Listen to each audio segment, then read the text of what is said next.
साथियों नमस्कार, मैं राकेश कुमार अग्रवाल कह के रहेंगे कि एक नए एपिसोड में फिर आप सबके सामने आ जाए।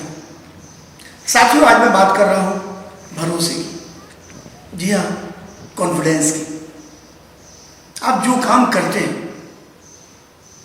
उस काम में आप कितने कॉन्फिडेंट हैं, आपको अपने काम पर कितना दृढ़ विश्वास है। जी हाँ, पूरी दुनिया इस समय कोरोना महामारी से जूझ रही है। कई देश बड़ी ज़बरदस्त संकट में हैं। साथियों आप सबको ये जानकारी है या नहीं, 26 दिसंबर को पहली बार दुनिया को ये जानकारी किसने दी? जी हाँ, चलिए मैं आज उसी का जिक्र कर रहा हूँ। चाइना की doctor Jhang Jiang, 54 year old, 54 वर्षीय डॉक्टर जहांग जब अपने दरअसल रेस्पिरेटरी श्वसन तंत्र रेस्पिरेटरी ट्रैक्ट से रिलेटेड डिपार्टमेंट की हेड ऑफ द डिपार्टमेंट है, डायरेक्टर है वो, और वुहान के जिस हॉस्पिटल में वो पोस्टेड थी वहाँ पर 4 मरीज इस तरह के लाए गए थे। और जब वो उन मरीजों का परीक्षण कर रही थी तो वो चौंकी हुई थी कि निमोनिया से भी बड़े लक्षण थे इन मरीजों में, और कहीं ना कहीं वो सिम्टम्स बिल्कुल अलग तरह की थी, और उसको लेकर वो बड़े परेशान थी। और आखिरकार उन्हें लगा कि यार ये मामला जनरल रेस्पिरेटरी ट्रैक्ट का कोई इन्फेक्शन नहीं है, लंग्स का कोई जनरल इन्फेक्शन नहीं है, ये संक्रमण दूसरे तरह का। और तब डॉक्टर जहांग जियांग ने अपने और दूसरे साथियों के इसके बारे में इन्फॉर्म किया और बताया हो ना हो ये निश्चित तौर पर कोरोना वायरस है, नोवेल कोरोना वायरस। और इसके बाद पूरी दुनिया को जानकारी मिली कि चाइना में एक नई बीमारी फैल रही है। जी हाँ, जिसका नाम है नोवेल कोरोना। तो साथियों ये अगर भरोसा अगर डॉक्टर जहांग जियांग को ना होता तो शायद अभी तक जनरल निमोनिया का ट्रीटमेंट चल रहा होता और दुनिया को पता ही नहीं होता कि एक वायरस इतना बुरी तरह से लोगों को अपनी चपेट में ले रहा है। जी हाँ, तो दरअसल हम जब किसी काम को करते हैं तो उस काम में जब तक हम अपनी ज़बरदस्त पकड़ नहीं बना लेते, इतना अपने आप को तैयार नहीं कर लेते, इतना पॉलिश नहीं कर लेते, तब तक इतना शानदार ऑब्जर्वेशन नहीं आता है। मैं साथियों आज अपने एक साथी सहपाठी की बात कर रहा हूँ, और ये जिक्र ना करूँ तो मुझे लगेगा कि शायद मैं गलत कर रहा हूँ। मेरे साथ एक स्टूडेंट था दिल्ली का, राघवेंद्र कांति गुप्ता। साथियों राघवेंद्र कांति गुप्ता मेरे साथ उदयपुर में बी फार्मा कर रहा था। कॉलेज में वो हमेशा सेकंड पोजीशन पे आया, कभी टॉप नहीं किया उसने, लेकिन साथ साथ एमफॉर्म करने के लिए उस समय गेट एग्ज़ाम क्वालिफाई करना पड़ता था, जिसे आईआईटी कंडक्ट कराती है।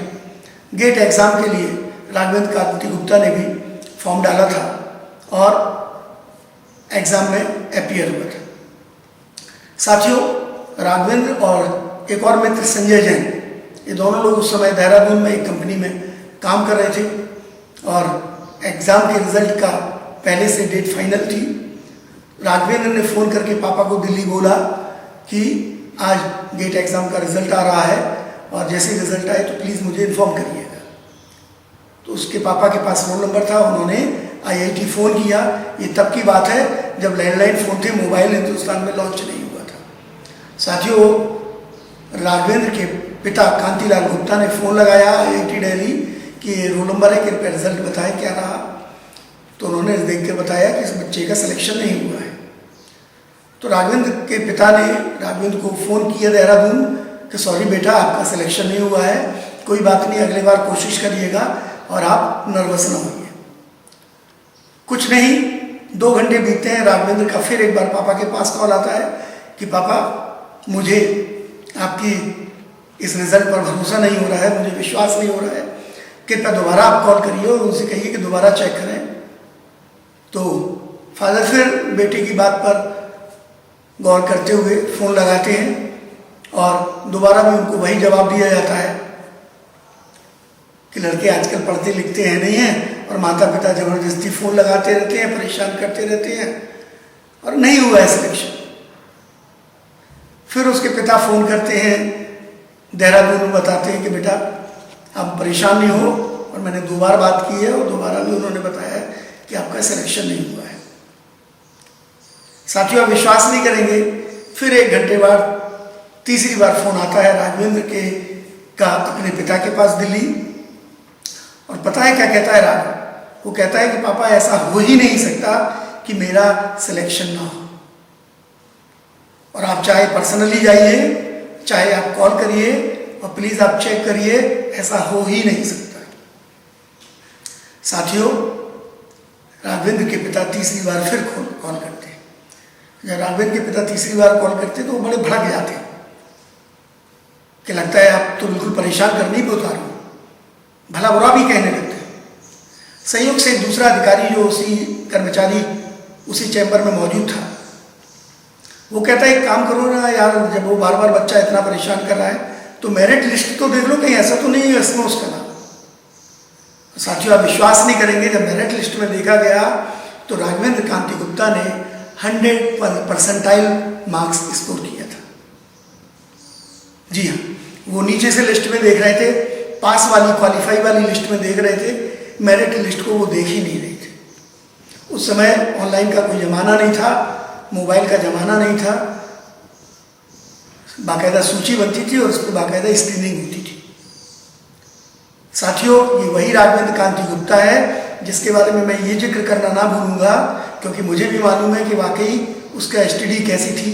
वो 2 महीने राघवेंद्र ने सुबह, दोपहर, शाम, रात, आप ब्रेकफास्ट कहें, लंच कहें, स्नैक्स कहें या डिनर कहें, केवल ब्रेड नमकीन खाई, क्योंकि कोई कुक नहीं आ रहा था और वो उसे होटल जाना ऐसा लगता था this is the wastage of time. तो साथियों, ऐसा जुनूनी होना, जब आप इस तरह का अध्ययन करते हैं, आप इस तरह की पढ़ाई करते हैं कि आप खाने को प्राथमिकता नहीं देते हैं, आप पढ़ाई को प्राथमिकता देते हैं, आप सुबह, दोपहर, शाम, रात, वो भी बटर लगाए बिना ब्रेड नमकीन खाना, सोचिए कैसा रूखापन होता है। और 2 महीने सुबह, दोपहर, शाम, रात खाना। कभी ऐसा करके 1-2 दिन करके देखिएगा तो आपको समझ में आएगा कि वाकई राघवेंद्र कांति गुप्ता का कितना बड़ा डेडिकेशन रहा है।